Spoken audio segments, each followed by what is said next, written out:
screening, summative type assessments so we can look at change and growth across the tiers. Now, I left out winter screening and some of the other components, but I hope this helps you to visualize how we look at these different kinds of assessments through an MTSS model. And again, you guys are going to get this PowerPoint. How am I doing on time, by the way?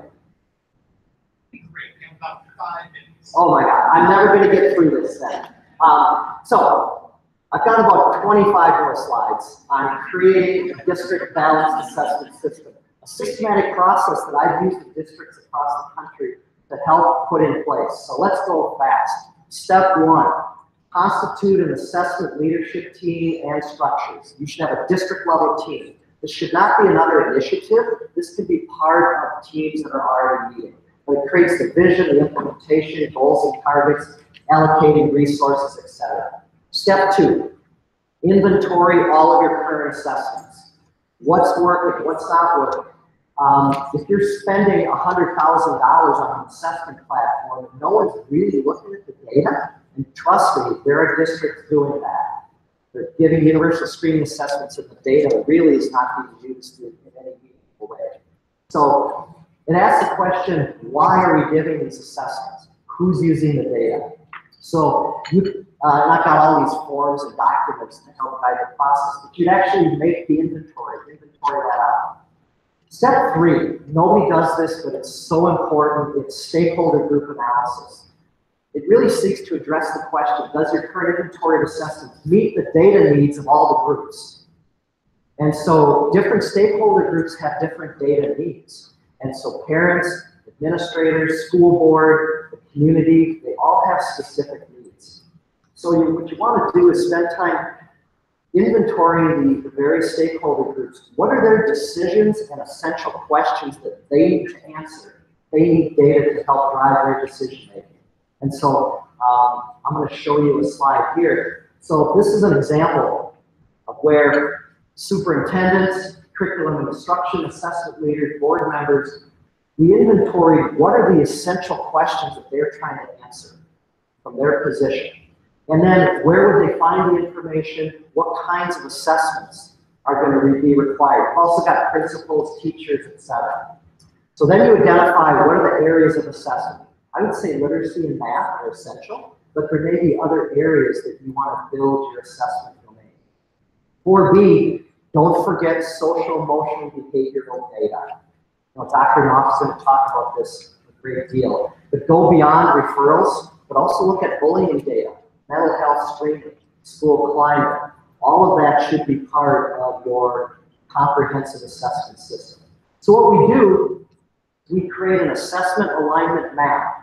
So we look at what are the assessment approaches, what are the types of data that we need to bring together, answer the essential questions, and help with the decision making of the various stakeholder groups. And this is like making sausage.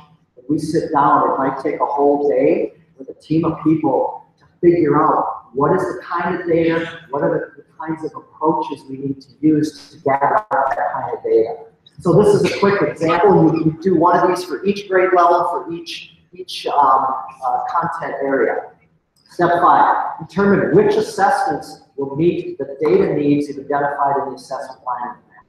So these could be from vendors, formal, informal, whatever it takes, you kind of identify what are those procedures. Do your research on your measures in terms of all of these factors to think about when you're building a great efficient system.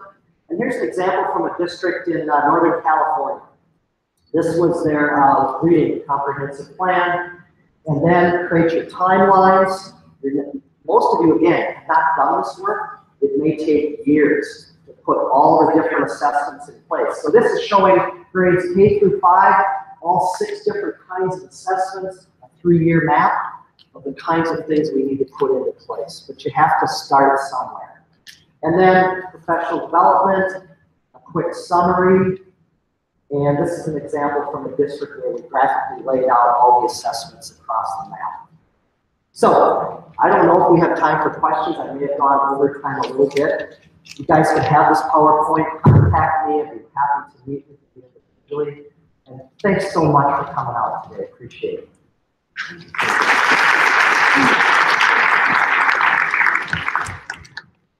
Thank you, Dr. Balo.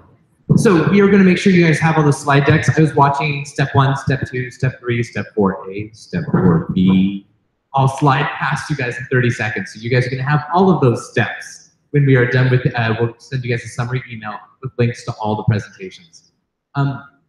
So I had dinner with another one of my heroes last night. Both Doug Reeves and Dr. Howie Knopf are from Creative Leadership Solutions, and I got to sit with them and eat dinner last night. And as we're chatting, like 3 times, Howie dropped the fact, he's like, oh yeah, I was kicked out of that district.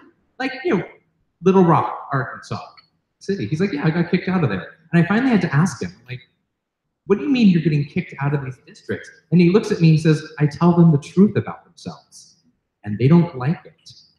And so I think he was joking. However, we have somebody next who is going to speak the truth, who is not going to we're going to cut through the crap, and we're going to get down to this analysis of social emotional learning. So another amazing mind from Creative Leadership Solutions. Oh, while he's getting a mic, I'm going to tell you a joke. There we go. We're going to get him clipped up. You think the MC would make sure everybody else has a mic. I have my mic, that's all that really matters.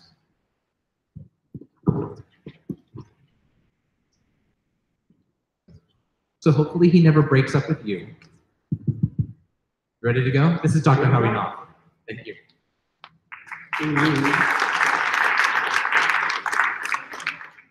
Slides. Oh.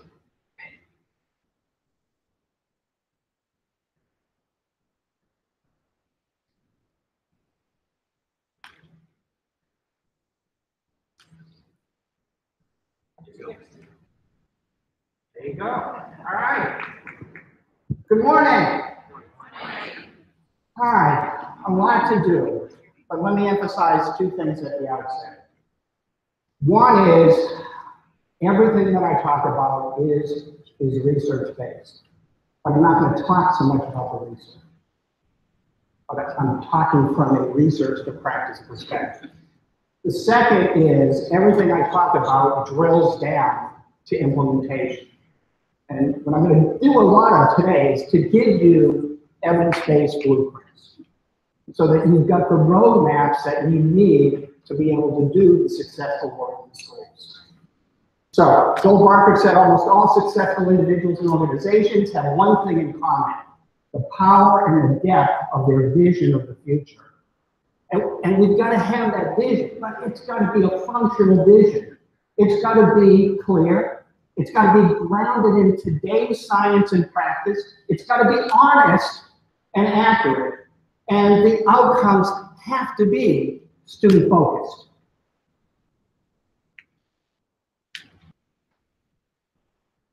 There is audio, we just don't have our audio person.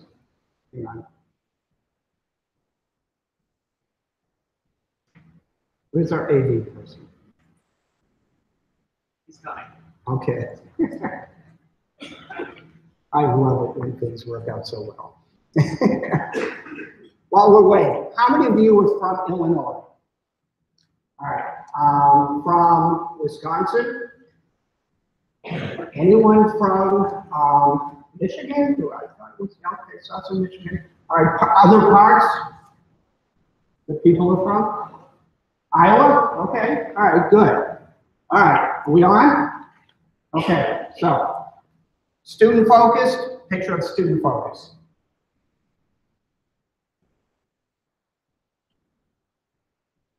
Same material at the same pace with the same structure. Everybody has their own learning style. Everybody has their own pace. Even though our achievement data has looked pretty good over the last few years, our students are struggling in college, so we're losing kids. We need to think about what is it that we're missing.